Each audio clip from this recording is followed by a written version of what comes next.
Washington doesn't usually react all at once, but this time it did. Within hours, senior federal officials were gone. No press conference, no warning, no detailed explanation, just quiet removals at the top of U.S. law enforcement.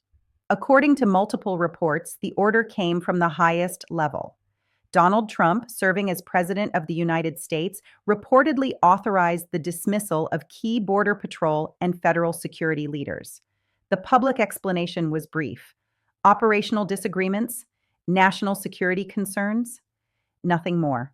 But inside Washington, that answer raised more questions than it settled, because timing matters. These removals came just days before a controversial federal action was reportedly being prepared, one that would place Washington directly against local authority.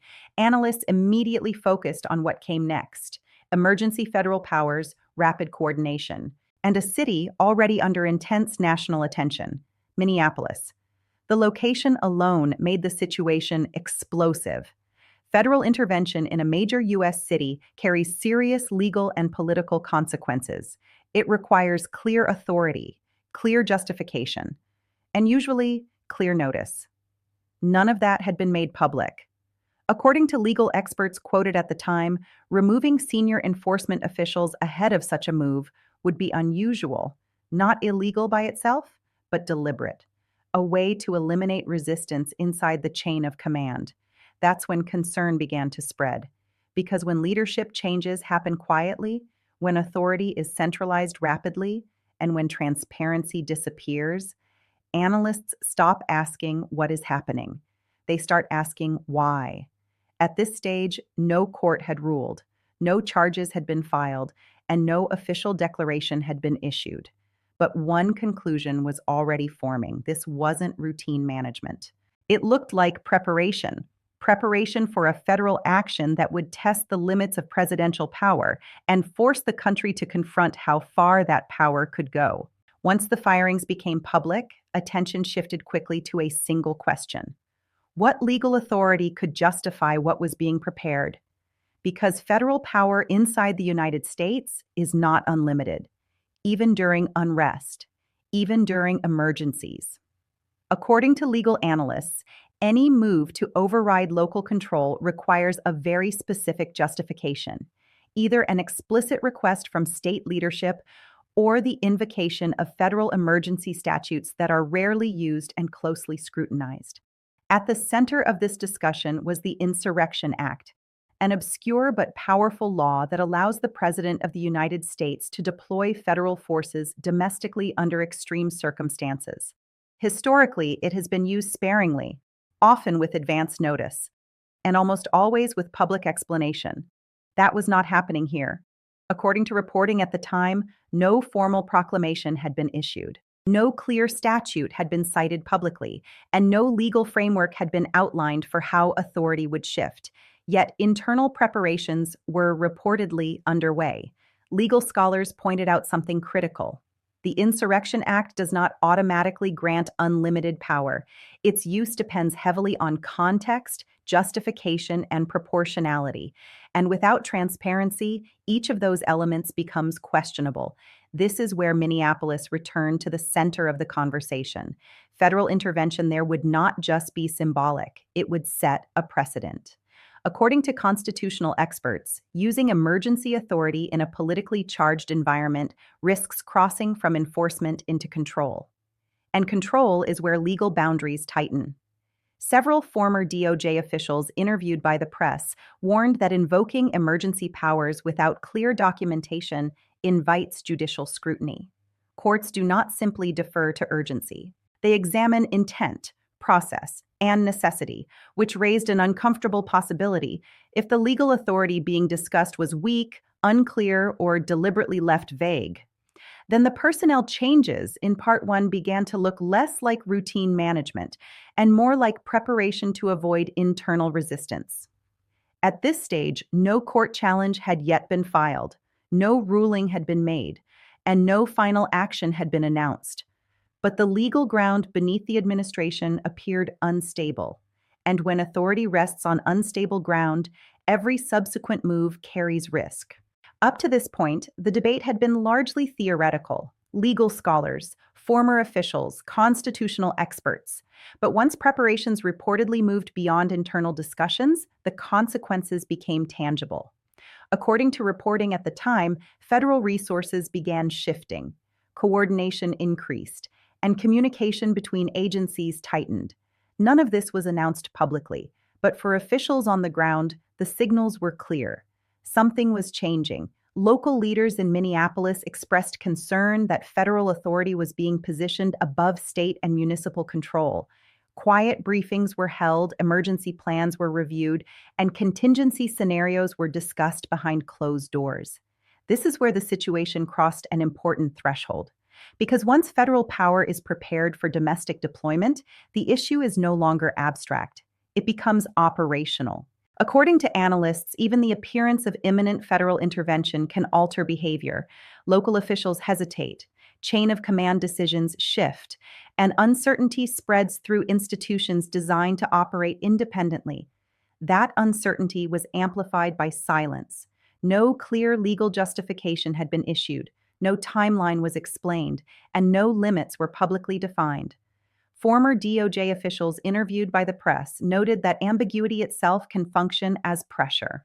When boundaries are unclear, authority consolidates by default, and that consolidation raises a critical concern.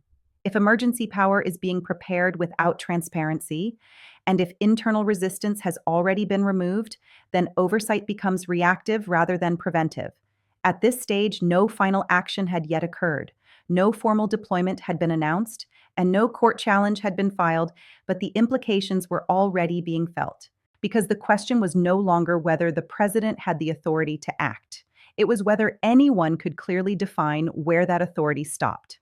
At this point, many legal analysts were asking the same question. If a president believes an action is necessary for national security, where should the limit be? That's not a simple answer, and it's one worth discussing. As pressure mounted, attention turned away from the White House and toward the institutions designed to act as guardrails. Because in moments like this, power does not operate in isolation. It is tested. According to reporting at the time, concern inside federal agencies was growing, not about politics, but about process. Senior legal officials reportedly began reviewing the situation quietly, examining whether emergency authority had been invoked correctly or at all. The absence of a formal declaration mattered. Under U.S. law, extraordinary powers require extraordinary clarity, written justification, clear scope, and defined limits. None of those had been publicly established. Former Department of Justice officials told reporters that even the preparation for federal action can trigger internal review. Emails are preserved, decisions are logged, legal exposure is assessed. Because once authority is questioned, documentation becomes critical. At the same time, courts were watching closely. According to constitutional scholars, any federal move that appeared to override local control without explicit legal grounding would almost certainly face immediate challenge. And courts do not evaluate intent. They evaluate authority. That distinction is crucial. A president may believe an action is necessary. Agencies may believe they are acting in good faith. But belief does not replace statutory limits. This is where the situation became more fragile. Because once institutional resistance begins forming, even quietly, momentum shifts. Decisions slow, advisors become cautious, and actions that once seemed imminent are reconsidered. Behind the scenes, officials reportedly debated risk, not political risk, legal risk. What happens if a move is challenged? What happens if a court intervenes? And what happens if emergency authority is found to have been overstated? Those questions don't stop action automatically, but they do change its cost.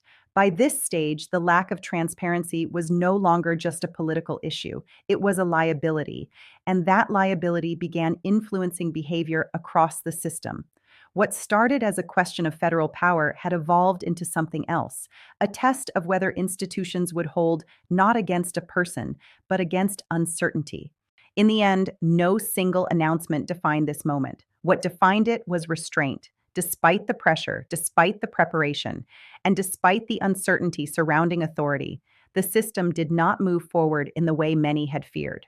No sweeping federal takeover was executed. No emergency deployment was formally announced, and no court was forced to intervene in real time.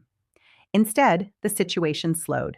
That outcome did not come from public debate or political messaging. It came from friction inside the system itself, legal review, institutional hesitation, and the reality that power, even at its highest level, is constrained when transparency is missing. Analysts later pointed out that this moment revealed something important about how authority functions in practice. Presidential power is broad, but it is not automatic. It relies on process, documentation, and limits that exist precisely for moments of stress. When those limits are unclear, institutions do not collapse. They pause. That pause can look like weakness, but in reality, it is often the system doing its job. What made this episode unsettling was not that authority was tested. It was how close the system came to acting before clarity was established. That gap between intent and justification is where risk lives, and it is where public trust is either reinforced or damaged. In the weeks that followed, attention shifted, other crises emerged, news cycles moved on. But the questions raised here did not disappear. How much authority should any administration be able to exercise without explanation? Where should emergency power end? And who ensures that urgency does not override accountability? Those are not questions with partisan answers. They are structural questions, and they will surface again. Because moments like this are not about one city or one administration. They are about how a system responds when pressure builds quietly behind closed doors, and whether the safeguards designed to slow power down still function when they are needed most. If you value calm, clear analysis of how authority, institutions, and power actually work, subscribe to this channel. I'm Emily Carter. Thanks for watching.